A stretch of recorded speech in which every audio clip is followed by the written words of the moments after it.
Hi there guys, Ken here, your Thrifty Apprentice, and in today's video we are going to be looking at the first video in a four-part mini-series that will be running on the Thrifty Apprentice channel during the month of February.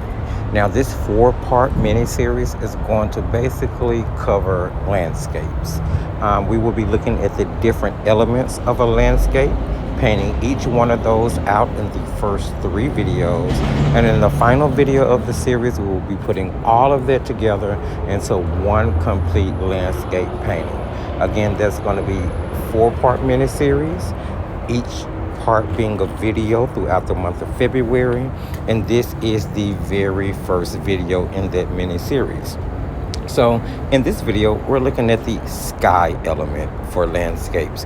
So here I've taped down a piece of Fabriano Studio 140 pound cold press acid free watercolor paper. This paper is 25% cotton, so it does take a little bit of wear and tear, and it's really good economical cellulose cotton hybrid mix. I'm going to be using the Rosa Gallery watercolors in this composition. I am testing these paints for review. I've heard a lot about them, a lot about them. They get a lot of good reviews and raves on YouTube and different blog posts that I've read. So I really wanted to give them a shot so that I'd be able to share my opinion. You see there that I'm using a flat Royal and Lane Nickel Mental synthetic squirrel brush. Now that's going to hold a lot of water and a lot of pigment, so be careful. We're really practicing on water control here. I'm using a combination of the cobalt blue as well as the ultramarine blue, which in this set granulate. And I did want to play around with the granulation as I test this set in order, just to see how it works out, how granulating the granulation is, and again, to be able to offer my opinion once everything is said and done. So I wet the background of the paper, and you may want to wet it once or twice. You do want the paper to be really wet with a soft sheen on top. No puddles, guys. Now keep in mind, puddles will cause back runs and blooming. So you want to kind of make sure that you don't puddle your paper. Then I took that cobalt blue, starting with the heaviest consistency of the color at the top. I moved down the paper, and I continued to do that until I was satisfied with the blue. And then for the darker tone at the top, we added in ultramarine. Now, again, it's not puddling, but it is really wet because I do want to see the granulation. Next, I grabbed a paper towel, and what you see me doing here is just, lifting out clouds. Now, you don't want to rub your paper when you do this. You just want to dab, press, and lift. But you can get some really beautiful, fluffy white clouds, especially in a blue sky with this technique. Keep in mind that you want to keep your bigger clouds towards the top of your paper, and as you move down towards your horizon line or the bottom of your paper, your clouds become smaller and or skinnier. This is creating the illusion of distance, as if though you're looking off into the distant sky. After we get all of that done, and you'll see here that I'm dabbing really carefully. I go back in 2 or 3 times with the lifting, simply because I want to make sure that I'm lifting all of the pigment off. Ultramarine blue is a pretty sedimentary color. It will lift well even once it dries down. It does have the tendency to reactivate and lift from your paper really well, keeping in mind that ultramarine blue pigment number is going to be PB29. So just in case you're not familiar with the color, you can always go off of the pigment number. Now I decided that I wanted to give these clouds a little bit of attitude, a little bit of atmosphere, especially since I knew that at the end of this mini-series, the clouds that we would be painting in the background would have some shadowing. So what you saw me do was mix my ultramarine with a little bit of the burnt sienna and just a tad bit of the Payne's gray.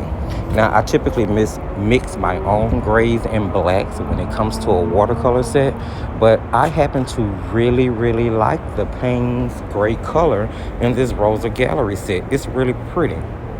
Or maybe I'm just becoming a fan of Payne's gray, period, because I've noticed lately in most sets that it's in, I've liked it.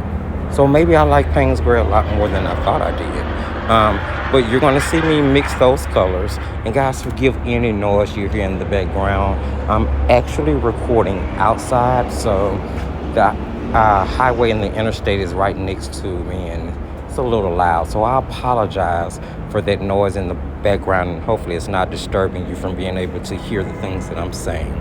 But I took that mixture, and what I'm going to do is just kind of, apply it to the bottom part of my cloud, because, your sunlight or your light would be reflecting off of the top of the cloud. And then I rinse my brush, squeeze the water out, and I go back in and blend that shadowing into the whiteness of those clouds to diminish or get rid of any hard lines. And this may take a little practice. This may take a little work. And you may not actually get your clouds right the first time, but that's okay. You practice as many times as you feel that you need to in order to get this part right.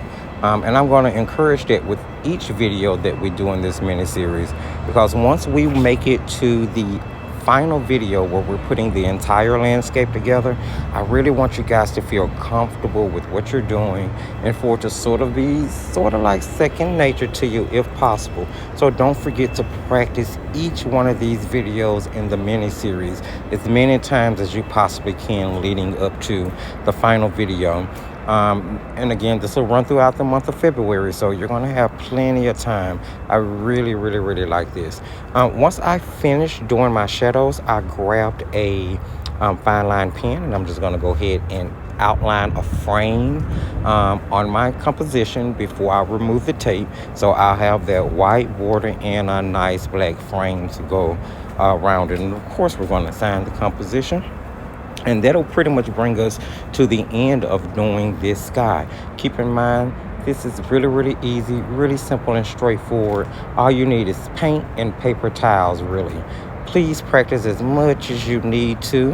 And we're going to pick up in the second video of this series, working on elements that you would typically put in the foreground. So yeah, hopefully you guys liked what you saw in this video. You heard some tips, techniques, or something that'll help you out on your art journey. Don't forget to give the video a thumbs up if you did. Remember that sharing is caring. Use the comment section. Let me guys know what you think of the mini series and whether or not this is something you think you are going to want to participate in. Let me know whether you've used those Rosa Gallery paints. What do you think of them? How are they performing and working for you? Don't forget to follow us on the Thrifty Apprentice Facebook page, Instagram page, as well as TikTok. And you can also join us in the sponsored Facebook group, Paints, Pencils, Pastels, and Markers. I would love to have you guys over there. Don't forget the Thrifty Apprentice School is up and going. You can now join the subscription club, the Apprentice Guild, for $3 a month, where you'll get a full, in-depth, real-time painting, drawing, art marker demo. We're going to cover a lot of different things in there, and it's only $3 a month. Those proceeds are used to funnel back into the channel and get products that we can test and review in order to bring you guys, the information that I do, hopefully saving you from purchasing. And remember, am I forgetting anything? Don't think I'm forgetting anything. It's so much to say at the end. Remember, as I tell you at the end of every single video, guys, just keep painting.